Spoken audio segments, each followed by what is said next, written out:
Assalamualaikum warahmatullahi wabarakatuh dan salam sejahtera bagi teman-teman yang beragama lain. Kembali lagi di channel Happy You. Kali ini kita akan membahas materi atau pembelajaran di Sekolah Penggerak SMK PK Program Keunggulan, yaitu kita akan bahas di profil pelajar Pancasila. Apa sih yang disebut profil pelajar Pancasila? Di sini kita akan bahas ya, langsung. Definisi profil pelajar Pancasila adalah profil lulusan yang bertujuan menunjukkan karakter dan kompetensi yang diharapkan diraih dan menguatkan nilai-nilai luhur Pancasila peserta didik dan para pemangku kepentingan. Profil Pancasila terdiri dari 6 dimensi. Langsung saja kita bahas yang dimensi yang pertama, beriman, bertakwa kepada Tuhan Yang Maha Esa dan berakhlak mulia. Maksudnya pelajar Indonesia yang menghayati keberadaan Tuhan dan selalu berupaya menaati perintah serta menjauhi larangan sesuai dengan ajaran agama dan kepercayaan yang dianut. Beriman dan bertakwa kepada Tuhan Yang Maha Esa diwujudkan dalam akhlak yang mulia, baik dalam beragama, akhlak yang baik kepada diri sendiri, kepada sesama manusia, kepada alam, dan kepada negara kita, negara Indonesia. Itu yang dimensi yang pertama yang diinginkan. Selanjutnya di dimensi yang kedua, yaitu dimensi kebinekaan global. Pelajar Indonesia yang berkebinekaan global memiliki identitas diri yang matang, mampu menunjukkan dirinya sebagai representasi budaya luhur bangsanya, sekaligus memiliki wawasan serta keterbukaan tentang eksistensi ragam budaya daerah nasional dan global. Pelajar Indonesia memiliki sikap menghormati keberagaman dan toleransi terhadap perbedaan. Maksudnya kebinekaan global ini terbuka atas ragam budaya daerah, nasional, dan budaya asing. Kalau budaya asing harus disaring dulu kayak itu. Terus ini yang kedua sudah, yang ketiga mandiri. Pelajar Indonesia memiliki prakarsa atas pengembangan dirinya yang tercermin dalam kemampuan untuk bertanggung jawab, memiliki rencana strategis, melakukan tindakan dan merefleksikan proses dan hasil pengalamannya. Untuk itu pelajar Indonesia perlu memiliki kesadaran akan diri dan situasi yang dihadapi serta memiliki regulasi diri. Itu yang ketiga. Yang keempat, pelajar Indonesia memiliki kemampuan untuk melakukan kolaborasi dengan sukarela agar kegiatan yang dikerjakan dapat berjalan lancar dan mencapai tujuan untuk kebaikan bersama. Maksudnya pelajar Indonesia berusaha melihat kekuatan yang dimiliki setiap orang di sekitarnya dan dapat memberikan manfaat bersama, mencegah terjadinya konflik, tidak memaksakan kehendak pada orang lain. Ini maksudnya gotong royong.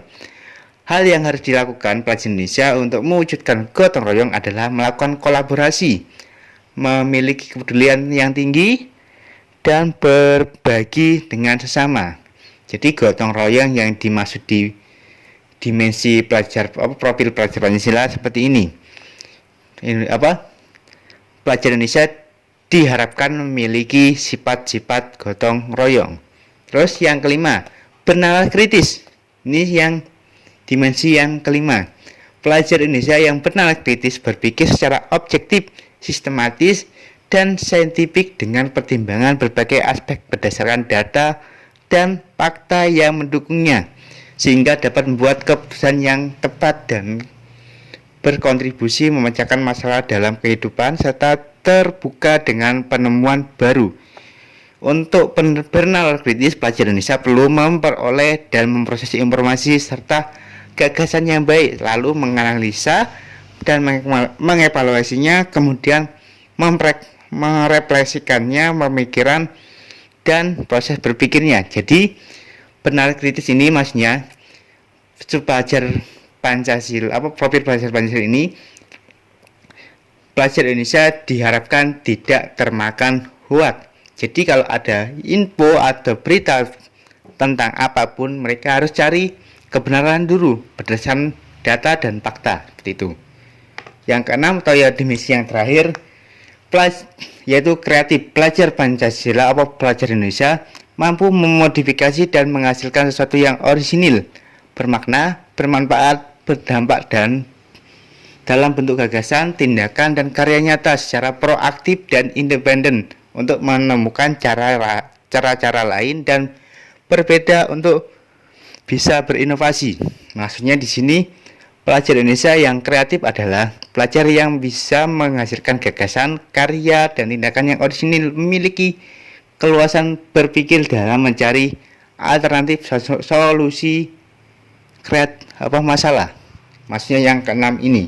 Jadi itu 6 dimensi yang diharapkan muncul dari pelajar Indonesia yang didengungkan, yaitu profil pelajar Pancasila di semua mata pelajaran. Ini ringkasannya sudah ada. Yang pertama, beriman bertakwa kepada Tuhan Yang Maha Esa. Ada sini semua bisa dibaca sendiri. Terus kegunaan profil pelajar Pancasila itu di sini untuk tujuan pendidikan nasional dalam Undang-Undang Republik Indonesia Nomor 20 Tahun 2003 tentang Sistem Pendidikan Nasional. Terus untuk Ki Hajar Dewantara mengkonstruksi visi pendidikan Indonesia yang penting untuk dijadikan acuan sistem pendidikan nasional. Jadi ini sudah diceritakan oleh Ki Hajar Dewantara. Kegunaan profil Pancasila di sini merupakan upaya menerjemahkan tujuan dan visi pendidikan ke dalam format yang lebih mudah dipahami oleh seluruh pemangku kepentingan pendidikan. Rumusan profil pelajar Pancasila dibuat dengan tujuan sebagai kompas bagi pendidik dan pelajar Indonesia. Segala pelajaran, program, kegiatan di satuan pendidik bertujuan akhir ke profil pelajar Pancasila. Terus bagaimana profil pelajar Pancasila diterapkan dalam pembelajaran dengan paradigma baru di program sekolah penggerak dan SMK pusat keunggulan? Di sini sudah ada penerapannya profil pelajar Pancasila ada di sekolah. Di sini sudah ada. Ada di budaya sekolah, intrakurikuler, project, dan ekstrakurikuler. Itu sudah harus diterapkan di situ. Terus project penguatan profil pelajar Pancasila, tahap-tahapan dalam pengelolaan project penguatan profil Pancasila di sini sudah ada. Latar belakangnya ini penting bagi siswa belajar lintas mata pelajaran berbasis project. Namun demikian, pembelajaran berbasis project saat ini belum menjadi kebiasaan di banyak sekolah di Indonesia, sehingga perlu dukungan kebijakan pusat. Yang kedua, project penguatan profil pelajar Pancasila adalah terjemahan dari pengurangan beban belajar di kelas intrakurikuler agar siswa memiliki lebih banyak kesempatan untuk belajar di setting yang berbeda, less formal, less constructed, more interactive atau engage in communication. Terus yang ketiga, beban kerja guru perlu dipertahankan, tidak dikurangi, sehingga alokasi waktu satu mata pelajaran terbagi dua, intrakurikuler dan co-kurikuler. Project penguatan P3 profil pelajar Pancasila. Terbelakangnya ini project profil Pancasila adalah unit pembelajaran integrasi, bukan tematik. Unit pembelajaran integrasi seperti JUS. Jadi pengetahuan keterampilan yang dipelajari setiap mata pelajaran terpadu dan melebur, tidak terpisahkan lagi. Mana yang merupakan bagian dari mapel agama, PKN, bahasa Indonesia dan sebagainya, itu tidak ada pengetahuan, hasil pengetahuan dan keterampilan dijadikan satu. Kalau di kurikulum ini. Terus apa saja yang perlu disiapkan untuk mendapat menerapkan proyek penguatan profil pelajar Pancasila? Yang pertama, guru, pengelolaan jam pelajaran dan kolaborasi guru, pengaturan agar alokasi jam mengajar tetap sama. Terus waktu dan kegiatan, menyiapkan sistem dari perencanaan hingga penilaian, sistem dokumentasi proyek untuk dapat digunakan sebagai portofolio, kolaborasi dengan narasumber pengayah proyek yaitu seperti masyarakat, komunitas, universitas, dan praktisi.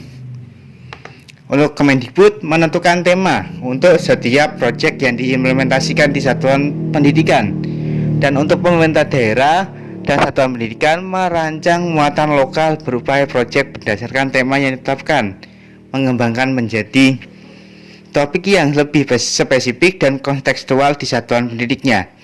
Itu saja untuk pembahasan untuk profil pelajar Pancasila di kurikulum sekolah penggerak SMK PK atau sekolah penggerak lainnya. Oke, sampai di sini untuk pertemuan kali ini. Jangan lupa subscribe, like, dan komen ya. Saya Iri, assalamualaikum warahmatullahi wabarakatuh. Salam happy you.